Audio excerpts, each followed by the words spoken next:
Finalizamos o trabalho nessa Frontier, substituímos os falantes da frente por um kit 69 da Hertz. As portas traseiras não tinha falante, a gente entrou com o coaxial e também colocamos um amplificador.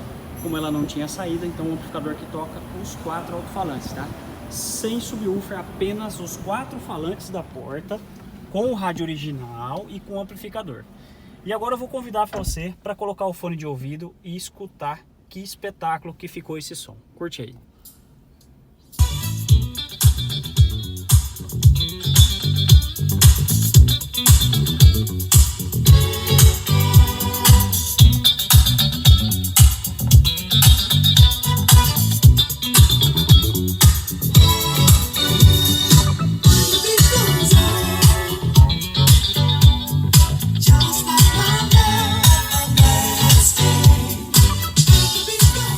Show de bola, né?